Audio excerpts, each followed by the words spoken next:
Alright, hell yeah. So we're going to do a video breakdown. This is Dane Jackson on Insignificant, and this is kind of the massive hole in the upper portion of Insignificant. I don't even know if it has a name, just the massive hole. But it's just fascinating because there's multiple ways to hit this hole. One is you don't want to hit it on the left side. This left side is the stickiest. And this whole thing, this is kind of formed by a shelf that has an angle towards this right side. So let's say if you hit over on this right side, it's almost like a 45-degree angle. You might stall, but after a couple hits, surfs, you're going to piece out that right side as long as you don't flip.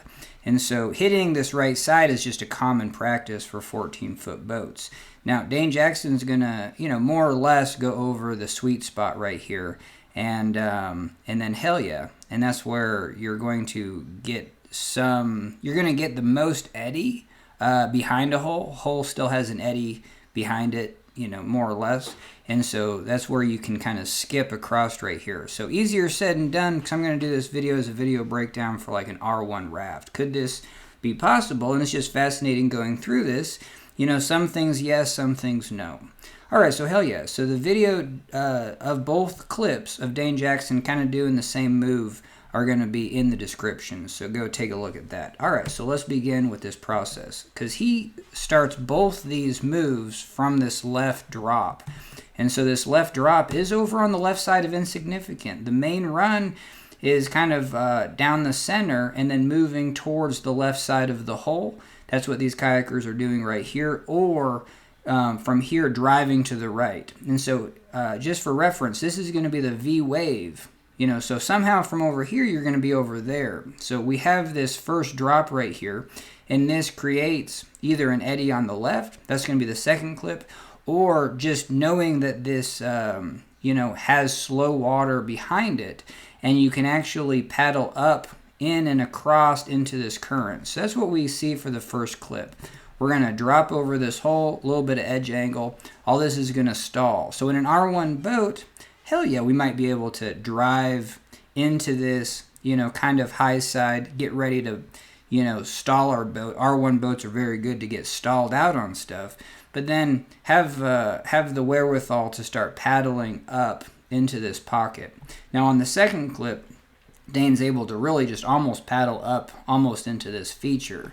But in this clip, we're just, using our momentum to drive across, and so hell yeah. So right here, but he actually still is able to kind of skip around using this slower water, taking a stroke, and at least exiting on this this incoming current. And then so hell yeah. So we're going to be paddling across that current. A couple clips there. And then here's the V wave above the hole. And so he's going to get momentum, which is very hard to do in an R1 raft. They're just a little bit slower. But with appropriate edging, be able to drive up into this. I could see potentially being able to do that, maybe. But then I could also see just getting pieced off this wave and being on that troublesome left side.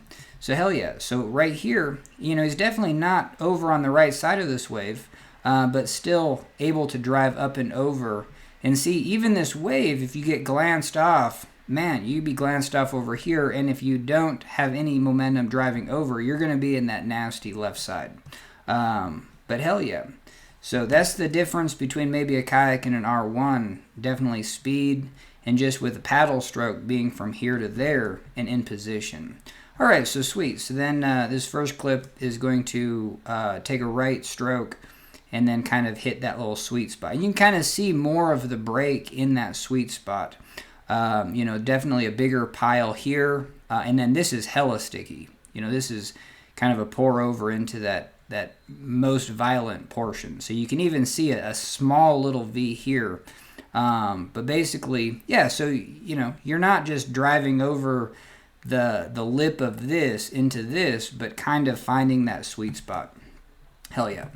Alright, so the second clip is going over this drop and getting this this left eddy.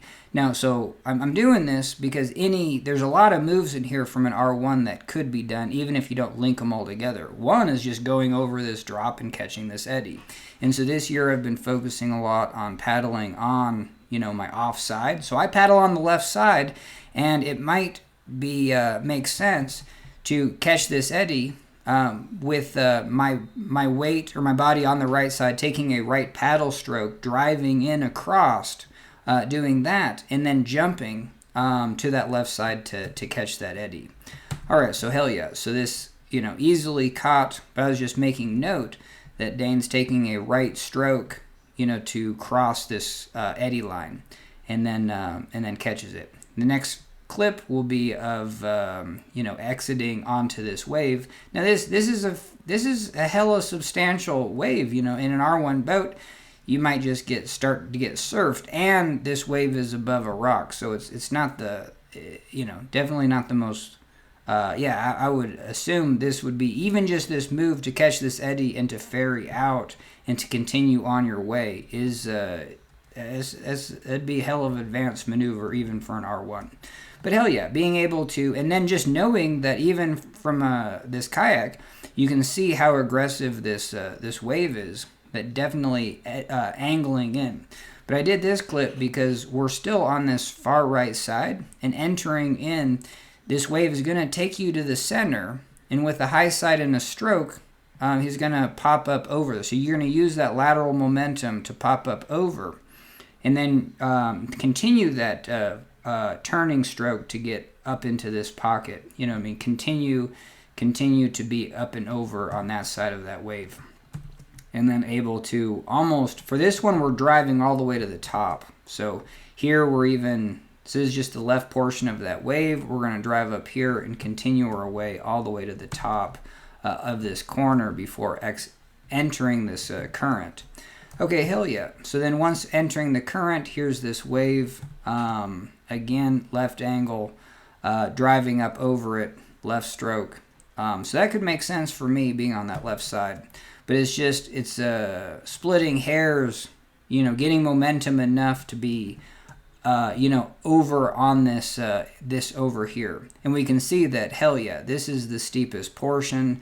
But even where this lip is right here, still, yeah, that looks like the green light. Doesn't look green to me, but at least just a little bit way friendlier than this. Because again, this is going to stop. Even the kayakers get stopped. And, it's maybe, they'll probably piece out this side, but they have a tendency. This whole thing is slanted this direction. All right, so hell yeah. So that's it. That was those two runs. I just wanted to do a video breakdown from an R1 perspective. Hell yeah.